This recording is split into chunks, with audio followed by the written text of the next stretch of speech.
Hi, everybody. Welcome back to Mind Your Body. I have a few quick announcements before we get started today's episode. The first announcement is that I have been devoting more time to blogging more on the Mind Your Body website. So if you're interested in reading about different kinds of dance therapy and movement-based interventions, I'm going to be writing a lot more about that. And if you have any requests for other things you'd love to read about, let me know. The other announcement is that I'm also devoting more time into creating a safe online community for body-centered therapists and healers, as you may have heard me talk about a couple of episodes ago. And I'd love for you to join if you want to help me build this supportive community and just tune into interesting conversations and different kinds of resources. I've also been kind of playing around with doing live guided movement explorations in the group, and I'd love for you to join. It's been really fun. Okay, so today our guest is Leah Foley. She lives in Australia, and she is a kinesiologist, and right now she is working on a technique called physical unraveling technique that lets the body determine how it wants to unravel pain and discomfort naturally.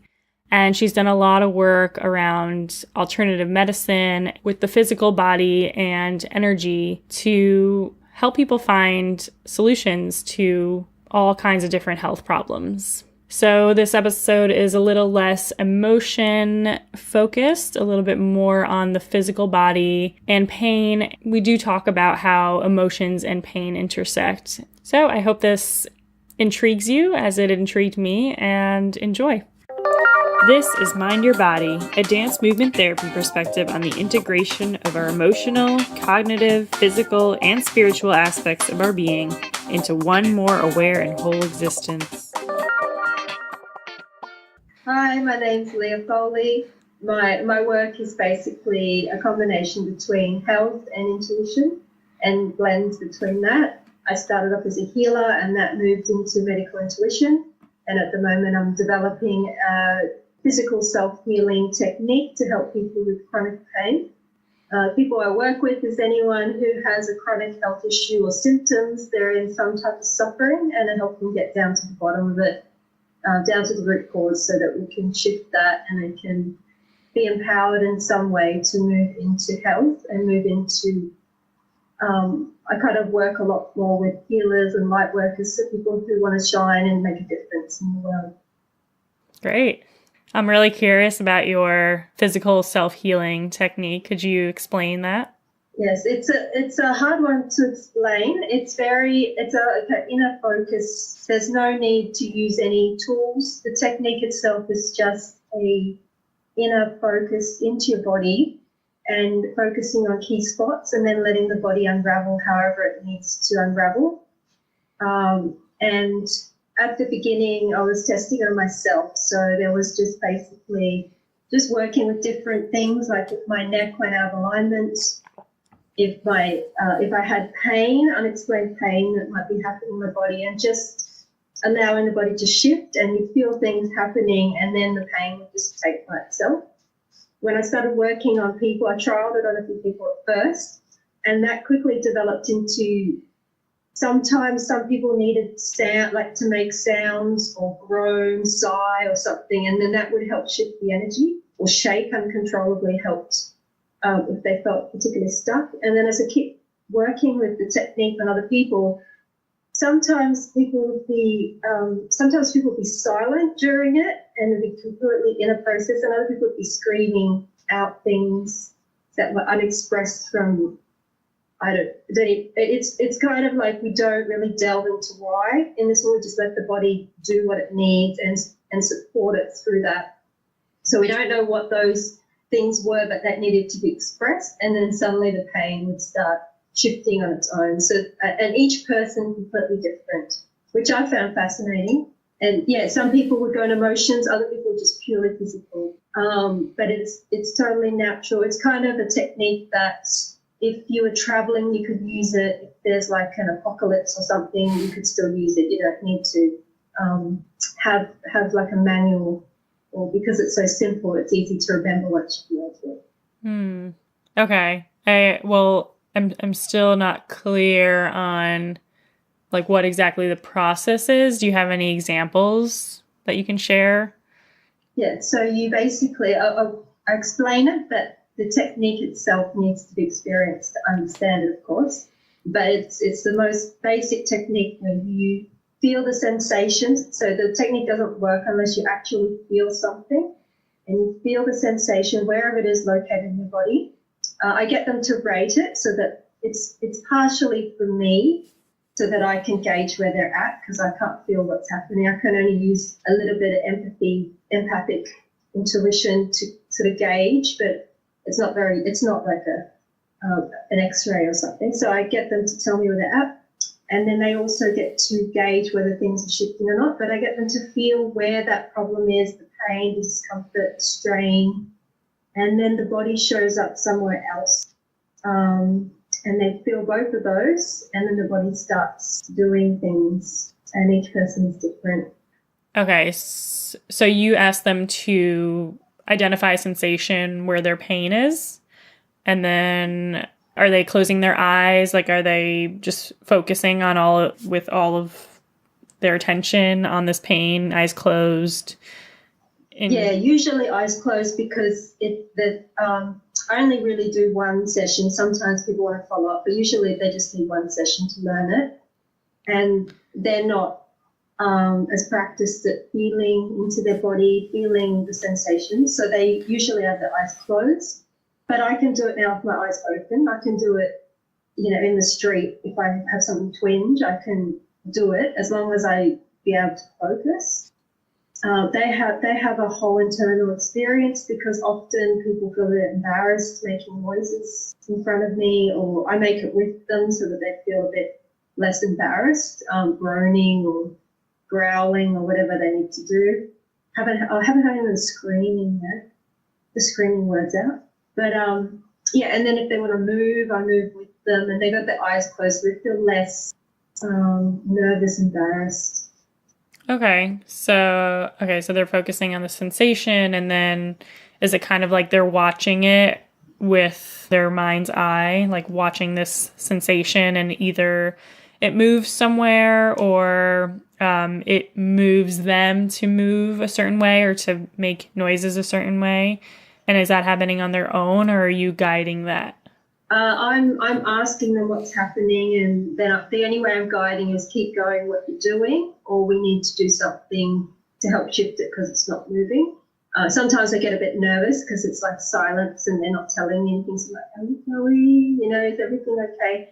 But they feel everything is a felt sensation.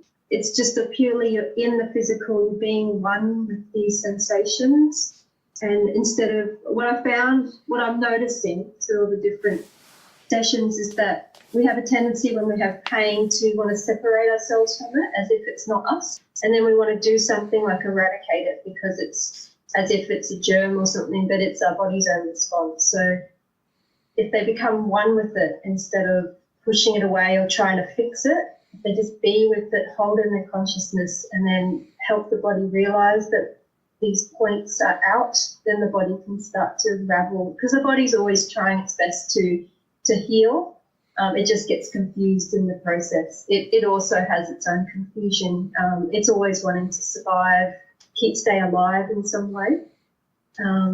Different sensations. You can have people pain. I had someone who had a mild panic attack on the phone with me, and I said, let's try this, and within 30 seconds, it just all dissipated, because obviously it was more energetic than like something that the body needed to unravel. What did you try? The technique. It was the technique that you tried that helped her come out of her panic attack? Yeah. Sorry, the thing I forgot to mention is that you hold those 2 points in your consciousness and then you breathe, and you keep breathing, because I find also that the way that we seem to stop things, healing, movement happening, is to hold our breath. Most people, when they hold all those things in consciousness, they're not thinking anymore, because it's kind of a meditative process too. So they're not getting involved in stopping anything from happening. anymore. They're sort of they're in a state of allowing and being with it. I hope that makes sense. It makes sense to me because I've done it, but unless you've experienced it, it's kind of a theoretical thing. Were you talking about when you focus on your body that you're in the subconscious? Is that what you're saying? The technique itself, it's okay. kind of theoretical because unless you've experienced yourself, it's just someone telling you that this is going to happen. But when you've experienced it yourself, you're like, oh, yeah, I had that experience. Each person has it differently, and I haven't had that many people have multiple sessions. I've done it on myself, multiple things. Each one can be different as well. So sometimes you be more like wanting to make noises, other times silence. Sometimes it wants to methodically go through different layers. Like you'll hold those two spots and then one will dissipate to nothing and then it wants another layer. And then you sit and allow the body to show you where else it wants to hold and you just methodically go through. Other people have had the two sensations move and merge together and become one, and then I have to find another layer. Like there's all sorts of, it's such a simple technique, and yet different bodies have found completely different ways to express that or go through the healing process. And so I also have to say that it's not, if you've had a mild symptoms or it's recent, you probably can unravel it. But if it's something long-term, it's not really a technique to fully cure it or to unravel it completely. It's just a technique more to ease suffering for people. Like this technique helps them like on a daily practice keep it down so they can enjoy them. So they actually have some, like sometimes we just can't get down to the crux of it by ourselves and we need support and we need something a lot deeper. So it's not designed to fix everything and be a miracle cure, because that seems to also be the way people look at health. They just want miracle cures and fix stuff so they never have to deal with it again. Mm-hmm. But it's really about developing a relationship with your body and, your mind and living through that, understanding yourself, discovering that and finding new ways to transmute and transform it. I don't know. I think it's more our society and the health system that's kind of given that thought pattern. And hopefully that will change over time. Yeah. Maybe not in my lifetime. I hear you. Yeah. You were talking about layers. Are you talking about layers of pain? Like, what are the layers that are beneath pain from your experience in witnessing your clients and yourself? With that practice, I call layers as in layers of compensation. So that's how I kind of look at it. So if you had the initial problem, like you have a problem in your knee, your body will start to compensate, usually with the hip on the other side, and then there'll be muscles in the spine, and it'll just, as you keep on trying to ignore that pain or not correct it in some way, the body will just try to balance itself out because it's trying to survive. Unfortunately, the more layers, and maybe that knee was never a knee problem, and maybe it wasn't a physical thing, maybe it was an emotional thing because the muscles respond to the emotions as well. And then so maybe there's emotion. Oh, well, I'll use an example. There was someone who came, he had unexplained hip problem. We've seen chiropractors, physios, all that sort of stuff. And we went through the layers. His was a very methodical, I think because he's a methodical person. Possibly there's a personality thing. I don't know. I'm just guessing at this point. But he was holding the hip in his consciousness. And then I can't remember the exact spots. There was somewhere like in his rib cage that dissipated, but the hip was still there. So then we found somewhere else, and there was his inner thigh.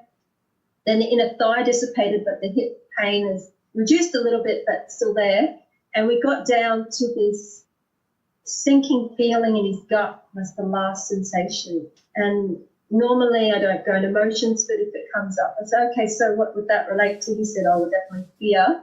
I said, well, what's happening for you then? And he said, I was afraid the tunnel was going to collapse on me because he was working a tunnel 5 years ago, and he tripped on something in the tunnel, but he had this underlying fear about it. And when he got down to that, the hip was, resolved itself and everything had loosened up. He was pretty pleased. I was pleased too. How long did that take? I'm always pleased. I can do it all in a 45-minute session for most people, but if some people start to go into emotions and memories, and when it starts to bring in the psyche, I find it starts to drag out a lot more. The people who kind of trust and just leave in the body. Some people, like, if I think it's more empathic or energetic, it dissipates itself within a minute. But when it's something that's more long-term and really like a physical problem that's set in the body, it takes a while. It takes a while. I think the more that they do it, the quicker it can happen because your body's loosening up. Another area that I find that we seem to suppress the healing is the jaw. Like if we clench the jaw, and I've done a few myself, and I keep noticing the jaw come up and how tight my jaw is, but I don't notice it on daily experience. I just, when I'm doing the exercise, I'm like, oh, my jaw's tense again, and how much we keep it in there. And I've done some healing modalities like neuro-organizational technique, which is a submodality of kinesiology, and he focuses a lot on jaws as we hold our defenses in there, and then that stops any natural healing process within our body. You said if you're sensing that it's empathic or energetic, what do you mean by that? How do you sense it? Is it a certain feeling in your body that you sense, and what do you mean by empathic and energetic pain? It was just from the people that I've worked on, but the mild panic attack obviously was not a physical thing, and hers dissipated in 30 seconds or a minute. I don't know because it happened so quickly. She said it was a 6 out of 10 and her arms were shaking and she had to sit down, and her whole body, like her arms especially, were tremoring and shaking. And I said, I'll try this, and she did it, and she was just breathing. She only had one layer because it happened in the moment. And then she goes, oh, it's gone. I said, oh, do you have any extra like residuals? And she goes, no, it's gone. The original pain point was gone? Yeah, the whole tremoring, the shaking that she was having, and the whole body, she could walk, and that happened really quickly. Another person had this mysterious heart pain, and she told me her husband would like put head against the chest and her heart would be racing. That's what she's telling me. Yeah. And she did the technique, and she said she felt it go out her leg, one of her legs, and then it was over, and it went for, I think that went for a minute. It was really, really quick. So those ones that are really quick, I think, are more energetic. I don't think they're in the body or set in because it moves by so quickly. But the ones that take a while and go through different layers, they're pretty much set into the body, and the body needs time to do its thing. It's unraveling. Mm-hmm. So it sounds like it's really important for you to be there as this container and help them track where exactly the sensations are in their bodies. Are they reporting to you in the moment, like, okay, it's gone here, and then you would say something like, okay, where is it still, or where is it now? Yeah, so I keep asking because I only feel in an empathic sense, I usually feel trapped emotions. That's more my specialty. So if they don't realize that they're like feeling sadness, I'll point it out to them, or I'll get a feeling of making certain noises and I'll suggest it to them, and that they're always open whether they want to do those noises or movement. But I'm not like a X-ray that can see exactly what's happening. So I'm always like, what's happening now? Are you okay? And then they go, oh, this has moved here. I said, what number is it now? Like I use the rating system out of 10 to give me a sense of where things are at. Because they go, oh, now it's down to a 5. Oh, it's moved down to a 2. Sometimes in rare cases it moves up. Like you have people, oh, now it's 7. It was a 5 before. But yeah, the point of the technique is to teach it to them so they can go away and do it themselves. People have said it's been easier when I'm there because if they tell me where the sensation is, I purposely feel that in my body and sit with them and hold the space for them. But it is up to them afterwards to take that away and not have to rely on someone else to help hold the container for them, that they develop that presence themselves and deep connection to their body. But, it helps at the beginning because they don't know the technique, and, I don't know if they need to do noises or not until we actually start doing the technique. So they'll start doing the technique, and I won't suggest noises or movement unless it gets stuck. So I go, how's it going now? And they go, oh, it's still the same. I said, okay, we need to do something. We need to move. And then we sort of tried, I said, just feel into your body and what movement does your body really want to do right now? Or is there like a emotion that you want to express? And they'll sort of start telling you what's happening. I can't say it's successful in every single person, unfortunately, at this point. So I've had only a small number of cases that they didn't get much of a shift. So most people have about, 85% so far. Like I've only done like 19 people, so if I'm not including myself. So I do want to get to about 100 sample population and get a good statistic, but about 84%, 85% can get down to 0.5 or 0 out of 10, whatever their symptoms are, like as long as they can feel it. I can't work with anyone who doesn't have the pain happening, because some people's pain shifts and they feel it some days, they don't feel like a migraine or something like that. But if it's consistent, then we can hop on a call and do it. Yeah. But unfortunately, I want to get to the crux of why not everybody, it doesn't work for everybody, and that makes me really curious. Haven't solved that one yet. How are you recording the data? I do the process and I write it as they go. They tell me, they're doing the rating so that I can tell, where it's at, where it was at the beginning, where it was at the end. So on average, it's been about 4 or 5. The 5 was most people, because I ask people usually to be a 5 or less for a pain rating, because people who are 10 usually can't focus on what I'm asking. They're in too much pain. And you need to learn the technique. So if it's 5 or less, you have a pretty good chance. And then if you can feel it and then you can take direction and allow it to shift, then there's a pretty good chance that it can work. And so I've been recording everybody's, try not to put these names and just keep it, purely like a sort of observation study. But most people have got down to 0.5 or 0. Whatever. There was, and it's not necessarily the level of pain either. I think it's more the person's openness and connection to their body.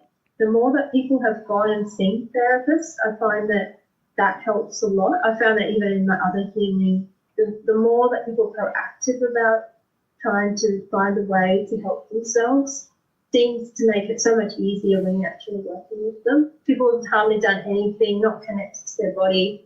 It's like sifting through mud a little bit at first, trying to get them to even notice that something's going wrong in their body and bring that awareness in. That makes sense.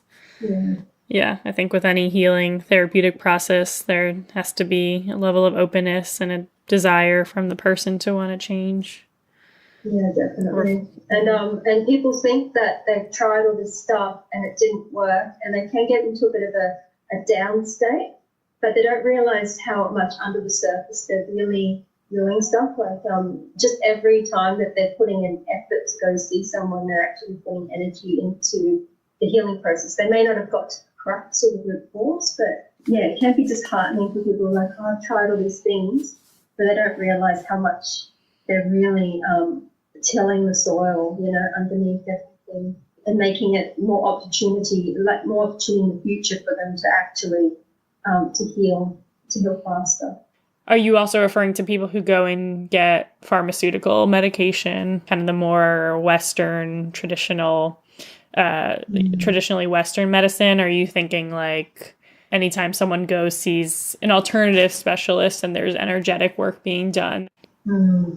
So, that's a funny one. So, I mean, I've gone through it myself, trying to look at ways to heal myself and throughout my life. So, of course, in the early days, like my mum was Chinese, so I did a lot of natural or traditional Chinese medicine mixed with Western medicine, and then that only had so much effect. So that's when I started discovering other types of things. But so if you're going to get pills or cortisone shots and stuff, there's nothing wrong with that, in essence, because people need to have a standard of life.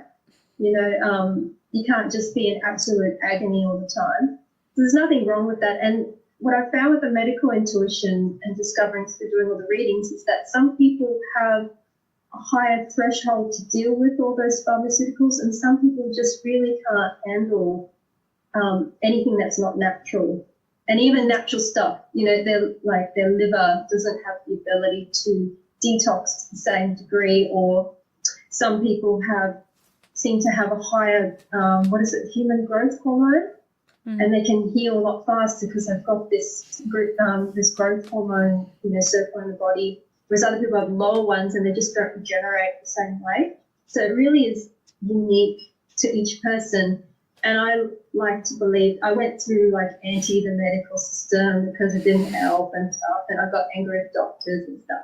But I've also had really good doctors and good allergy specialists who were into also alternative therapy, really open to both and using the best of both worlds. And that's kind of how I like to focus on it now. It's use whatever works for you and just take every opportunity you can to have quality of life while you're looking for the process of healing, because it's a little bit of a mysterious process sometimes, healing, and sometimes it drags on for years, and you've got to keep that persistence up until you find the thing that works for you. So there's nothing wrong with pain medication if it doesn't affect your body, but normally it doesn't get to the crux of things. It's purely a symptomatic relief, but that doesn't mean it doesn't have its place as well. It's also important, because if you're dead, you can't use natural therapies otherwise. So That's true. There's a place. So, but the natural therapies, there's such a range that your root cause might not be related to the natural therapy that you choose. So then you're not going to get much of an effect. You might go through some self-discovery, and that's always important to sort of, connecting with what works with you and understanding, deep inside yourself what really matters to you, what kind of wounding you might have had from the past. That's always important, and then be able to function in your life in a new light. But sometimes they don't work, because they're not actually, people go, I want to go see an energy healer. But the thing is, an energetic, they really need to have some real body work done and, go deep into the physical level. So people get a little bit, I don't know, what's the word, led astray or lead themselves astray in that they don't really understand it. They're not really, I kind of think if they're, some people you meet are so self-connected that they just know. You have some clients and they come in, they already know what's going on. But why are you coming to see me? You're so in tune with yourself, but they're always the ones that are the quickest to feel they're persistent, and they're also really self-connected and innate knowing. I feel like I can answer that, because okay, cool. I think I thought of myself in that moment where I feel very connected to my own body, and I feel very skilled and able to help people connect to their own body. But if I'm doing work on myself, it's just not, my ego gets in the way, my defense mechanisms get in the way, and it's much harder, it's easier to make excuses. Yeah, it's so true. Definitely, I think it's the balance between processing yourself and seeing other people, because there's always a new thread or new way of seeing that other people can bring to you. But if you get really dependent on other people and take away your own power, then you're kind of shooting yourself in the foot. So it's a balance between the two. And even the same with coaching. I do processes on myself, but I see my coach regularly, my life coach, and that helps me get the best, I guess.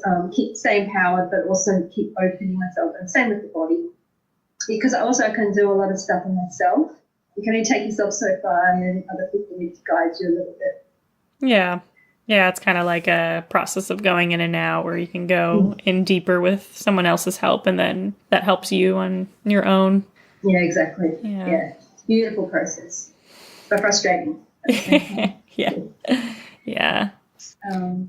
It's interesting, your physical unraveling technique, when you started explaining it, it reminded me almost immediately of a technique that I use, but I would call it emotional unraveling. So the way that you don't usually go into emotional, we call it focusing. And so it's like focusing on a sensation and seeing, you know, the movement within the sensation and then where it goes. And then a step further could be like how it wants to move you. Pain definitely comes up, but it's, you know, it's really getting underneath layers of emotion. Yeah, and it could be that. like a specific, you could be with a specific intention to solve a certain issue, or it could just be kind of like a, let's track where I'm at right now.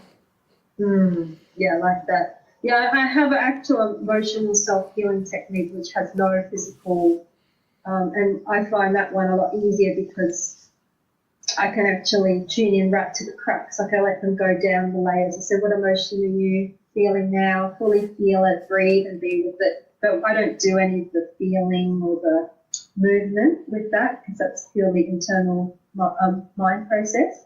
And I get them to keep going down. They get or like sometimes they're angry, then there's sadness underneath that, then there's numbness, then there's fear and anxiety, and then going right down to the bottom. And then we get to the crux so that they can see what needs have been unmet and they can give themselves those needs to resolve the emotional. I find with emotion is that people who like are angry all the time or crying all the time and they can't seem to resolve it, even though they express it, it's usually because it's not the true emotion. It's like a compensated layer. It's an easy emotion for them to feel. You know, shame's a hard one to feel. I find that one quite intense. I've gone through learning my anger, learning my fear, learning sadness, and so grief, learning all about that. But when it came to shame, it was quite uncomfortable. But yeah, I love how there's so many different ways to discover. The more simple the technique, I used to love anything complex, but I find that takes away from the session, that takes away the spaces in the session that allows people to have those deep insights. So yeah, they're like those really simple, natural techniques now, like what you're saying, they feel the sensation and allow the emotion to rise, and the movement and all that sort of stuff just makes them get even more deeply connected with themselves. I find that. Yeah. Do you have a way that you close out the physical unraveling process? Where does the ending come? The ending is when it's 0 or 0.5. There's a point where sometimes you go, I think that you just need to sleep on this and it will do its stuff. You know, sometimes it can feel like you're pushing just to get it perfectly 0, and that in itself can, you know, start to impinge on that healing. So it's like trusting the body, trusting that it naturally wants to heal. It's just that we're helping it to the point that it needs that. Another thing I noticed with people is that they don't feel the pain anymore, but there's some residual, like you can feel something left behind. You know, I don't feel like it's finished yet. And they just need to, it's almost like someone said it became energetic. Another person who was not as in tune with their body said it was more, they didn't sense it. But I'll just keep going a little bit. And then they hit this still point. And it's kind of like, I haven't done craniosacral therapy, but I'm quite fascinated by it. I think they talk about the still point. They try to bring me down to that. Or I've done Lomi Lomi massage, and there's times where when you're getting the massage, you just hit this point where your mind just goes blank, and or I go to sleep. I go to sleep, but you just go into this still point, and then something deep happens. Her body, she said, my body is saying that it wants to be still more, not always doing. It just wants me to be with it. I don't know if she's kept that up, but getting into that, yeah, and it really, like, you could feel it just hit some point, and there was like this expansiveness that came up from the inside. It was quite, you could feel this profound energy or a presence that got hit. So yeah, and that, I felt like that was a really important point. Yeah, I find that getting down to that energy, so it's 0, the pain, the sensations, you know, dissipated, but you can still feel like it's not, like there should be this calming, relaxed, grounded feeling, you know, like you feel like you've really sunk into your body. And that's the point where you go, okay, yeah, I feel like I've gone down to the crux of it. But I've done a lot of bodywork with kinesiology and even musculoskeletal therapy and things like that. So what was the last thing you said? It's kind of like chiropractics, but my teacher gives a little bit of Bowen therapy. So doing all that sort of stuff has helped me over the years connecting with my body, because I was quite disconnected. I was disconnected to my body, to my emotions and all that. So gone to my mind a lot, but that doesn't help with any healing. The mind gets in the way a lot of the time, but it thinks it knows best, or I think I know best. So yeah, but yeah, like that reminds me of that phrase "mind over matter," and it's like I don't what. Yeah, sometimes. I guess yeah, sometimes. Matter, but, yeah, but not your chattery thoughts or your egotistical ideas of reality. And I've had many of those. I've had many theoretical ideas that don't stack up when you actually take a look at reality. But it's a whole interesting learning process. But yeah. So it's been a great discovery process. But I still like this technique. I've tried it on rashes and it hasn't been as effective, and that's very frustrating for me, because that's the thing that I want to be finding something that really resolves. So my journey is by far not over. I've still got a lot of discovery of different things that I can still look into. So you've tried it on who? My rashes, like when I get eczema rashes. And things like that. So yeah, I've had that since I was 5 weeks old, and that's where I've been so intrigued with healing. And if I didn't have it, like I've come to some level of peace. I used to want to get rid of it, and it's a bit funny calling it eczema and calling it a name. I find that makes you also look at it as if it's something that's been, attached to you rather than your body's own responses. Yeah, I probably would never have gone down this track if I didn't have it. So this whole discovery process was because of this frustration of, this like being told by doctors that it's incurable and there's nothing you can do about it. But knowing from seeing that allergy specialist who was into a lot of really different alternative things, it resolved for a while. I haven't had it completely resolved. Like there's always something that comes back in different, like, obviously I'm discovering how my mind and my stress levels affect it. If anyone had told me that, I would have said, no, that's not true, but kind of was being shown to me in my face that excessive worrying, wanting to try and figure out things, stressing yourself out but thinking you're fine is actually making you sick. And I had to put my pride aside and go, yeah, I'm actively making myself worse by doing that. But also learning that, like I don't detox well. So my liver is, even though it's fine on blood test now, it wasn't fine 4 years ago.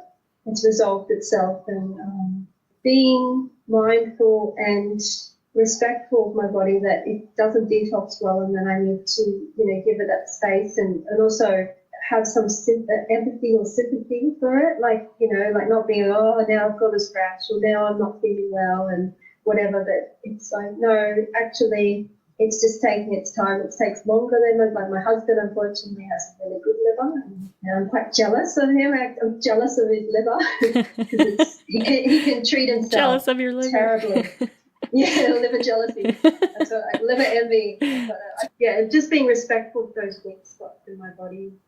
Thanks for sharing your story. Yeah. It's an ever-evolving process. So I'm still learning, still discovering new things. It's still frustrating, but it's making life very interesting though. So I'm coming to a new place slowly of this like desperation to get rid of it, and more like now it's just a self-discovery, finding new ways, and even the opportunity to invent new ways. Well, thank you for sharing all of that. Thank you for giving me the space to share. Yeah. Thank you, Leah, and thank you to everyone, as always, for coming back and listening. Make sure you visit the links in the podcast notes so that you can read up on the latest blog posts and also join the online community Mind Body Masterminds. See you next time.